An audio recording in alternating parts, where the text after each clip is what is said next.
हाय दोस्तों, मैं अनिल आप सभी का आपके अपने चैनल में स्वागत करता हूँ। आइए एक प्रश्न देखते हैं जो कि BSCB 2025 सेकेंड सीटिंग का प्रश्न है। प्रश्न कहता है 2x-3y+1 is equal to 0, 3x+y+2 के कितने हल होंगे, है ना। How many solutions will be 2x-3y+1 is equal to 0, 3x+y+2 number of solutions के लिए दिया हुआ है 1 solutions, no solutions, many solutions या इनफाइनाइट सॉल्यूशंस। आपके पेपर में जो दिया गया है इनफाइनाइटली मेनी सॉल्यूशंस दिया गया है, इनमें से कोई नहीं, नॉन ऑफ दीज दिया गया है। मैं आपको बताऊं कि इसके लिए मैं चार्ट पढ़ाता हूं, वो याद रखिएगा। मैंने यहां लिखा ऑप्शंस के अकॉर्डिंग एक हल, क्या लिखा हमने, एक हल। पुनः दूसरे खाने में लिखा हमने कोई हल नहीं, कोई हल नहीं।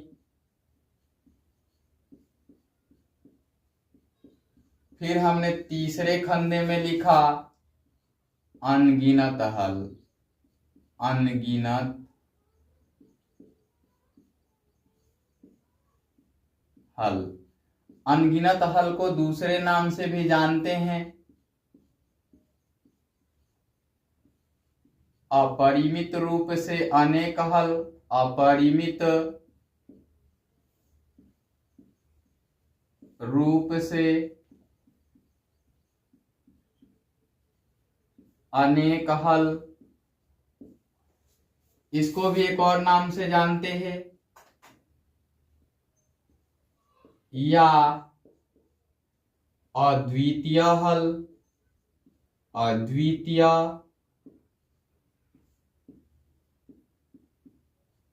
हल।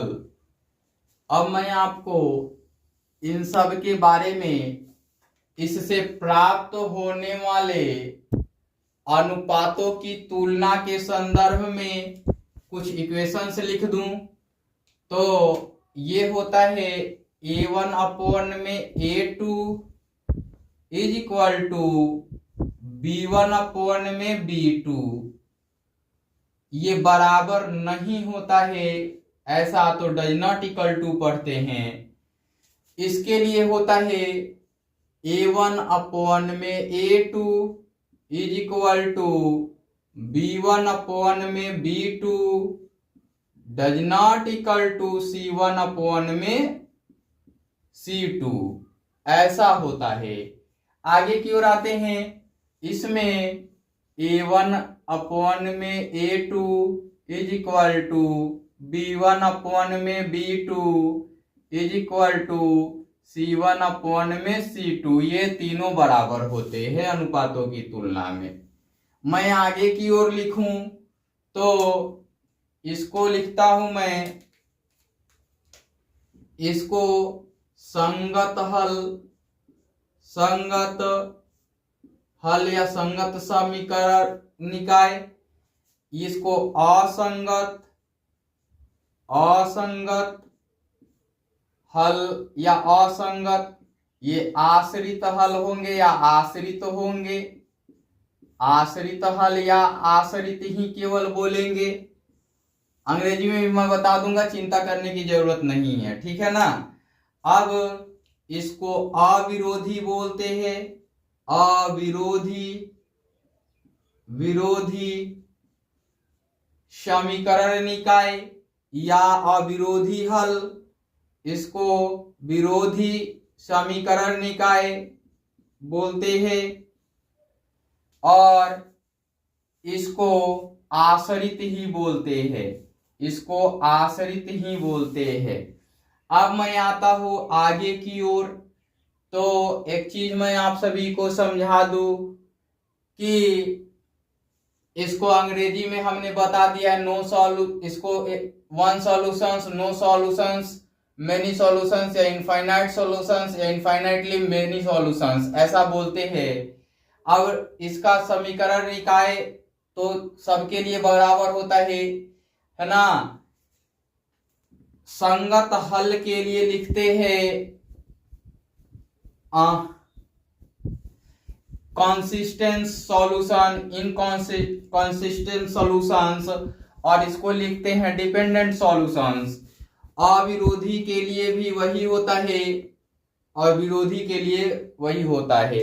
इस प्रकार से आप सभी समझ पाए होंगे कि क्या बोलेंगे। अब आते हैं इन समीकरण निकायों को देखते हैं और समीकरण निकाय से इसके सॉल्यूशंस को ढूंढने का प्रयास करते हैं।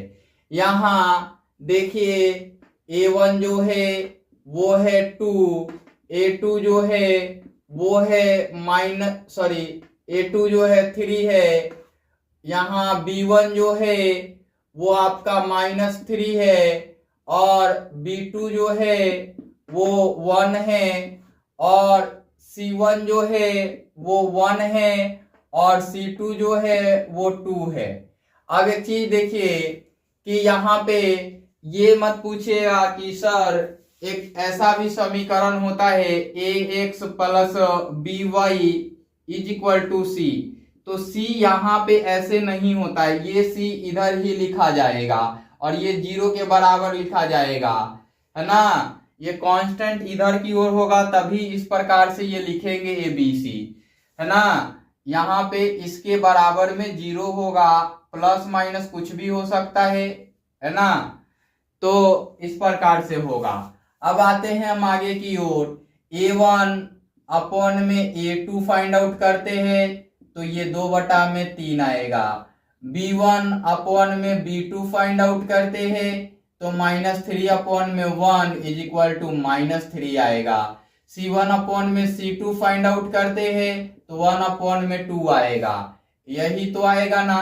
अब देखिए कि A1 अपॉन में A2 does not equal to B1 upon में B2, है ना, और C1 अपॉन में C2 से कोई मीनिंग ही नहीं बनता है, इसलिए इसके एक सॉल्यूशंस होंगे। यहाँ पे देख लीजिए ये कंडीशंस और ये कंडीशन सेम हैं तो एक सॉल्यूशंस होंगे, 1 सॉल्यूशंस। इस वीडियो में इतना ही, फिर मिलते हैं अगले वीडियो में। Bye bye, take care.